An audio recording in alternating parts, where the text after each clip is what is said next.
Blue Bombers spoil Nik Lewis record night with OT win over Alouettes. It was another game against the Montreal Alouettes that went down to the final play, and once again, the Winnipeg Blue Bombers had the last word. Justin Medlock's fourth field of the game in the second overtime lifted the Blue Bombers to a 34-31 victory on Thursday night. It was the Bombers' fifth win in a row, a streak that started the 27th of July with a wild 41-40 home victory over Montreal when they erased a 12-point Alouette lead in the final 2 minutes. A huge win, said Winnipeg quarterback Matt Nichols, who threw touchdown passes to Clarence and Julian Feoli-Gudina in regulation time. "We knew it would take the entire game to come away with it. With the confidence this team had, we knew we'd find a way to win. Attitude is a deadly thing in this league, and we feel we're going to win every time we step on the field. Guys stepped up and made plays when we needed them, in all phases." The win left the Bombers at 7-2 at the midpoint of the CFL regular season, heading into back-to-back games against rival Saskatchewan September the 4th in Regina and September the 9th in Winnipeg.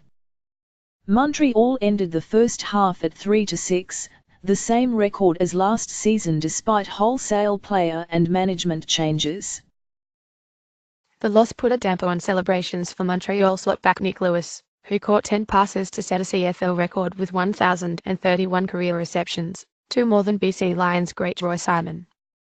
Commissioner Randy Ambrose led a post-game ceremony to honour the 14-year veteran's achievement at centre field. "I don't play football to break records.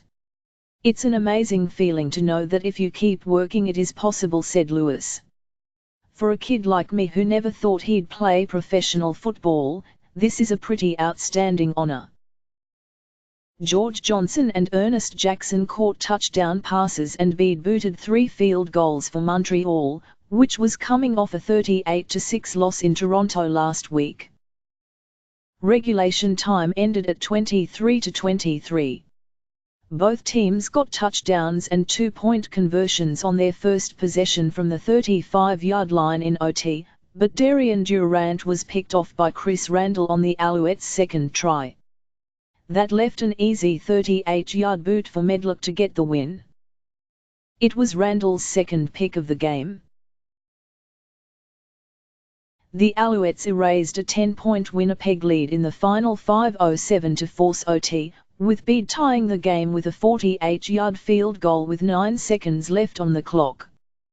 The final play saw the teams punt the ball back and forth as the Bombers tried to avoid giving up a single on the kickoff. The ball was kicked 5 times before it was run out of bounds. "I don't play football to break records, I play to win, and we let another one slip through," said Lewis. "We just keep doing it."